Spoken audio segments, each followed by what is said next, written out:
we're going to take a look at how to record in the Tricaster. So let's set up recording right now. So here we are in our system. You can see my user interface and we're already recording. Well, how do we do that? We're going to get started with this. We're going to hit record. That's it. Record, replay. That's it. It's going to start a record, and with your record going, you can now do an instant replay. How do we set this up? We're going to click on this little gear icon. And first thing you have is the replay duration, replay speed, and replay in DDR. How long do you want your instant replay to be? 3 seconds, 5 seconds, 8 seconds, 10 seconds, whichever one you want to choose.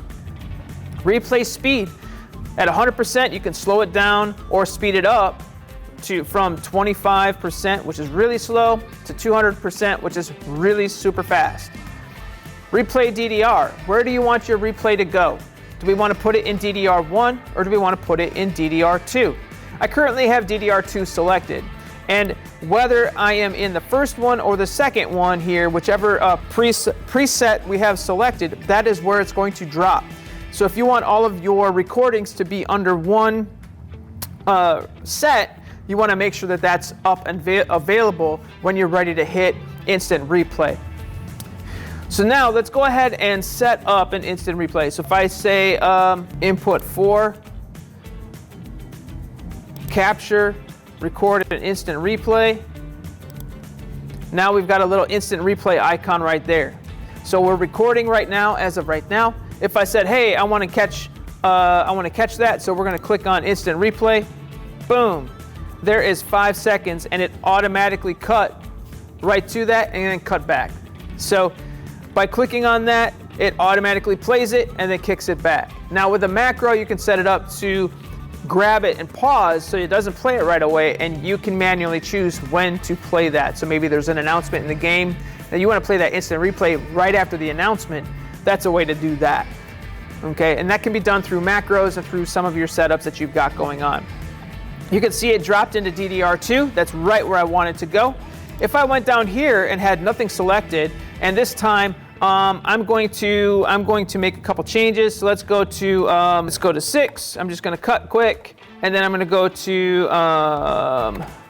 there we go. So we're back here, and I'm making some changes, and clearly it's not doing anything with my program necessarily, because what I want to do is come back. You can see here on channel 4, since that's the one that is recording, we've got a replay playback and replay pause. So the preview is replay pause. So if I clicked on that one and I drop it in, replay pause, look at that. It's paused. We haven't played it yet. Okay, so it's there. And you can see it's in DDR2, but it's on that second preset.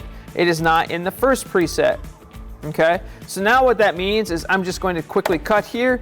I can say DDR2 standby, and it's already loaded there.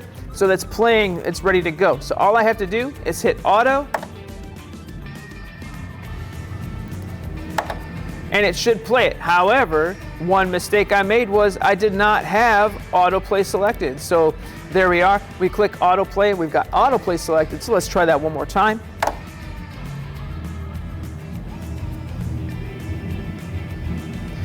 And there you go. It played 5 seconds of my instant replay and then came right back to me. So there you go. That's a quick way of doing instant replay. Now you can do that on your inputs. You should be able to do that on your program monitor as well. And I don't see that on my screen right now for some crazy reason. I know it does work. It was there just the other day. We'll take a look at that in just a second, see if I can get that working. And I'll show you what that looks like. I'll see you in the next video.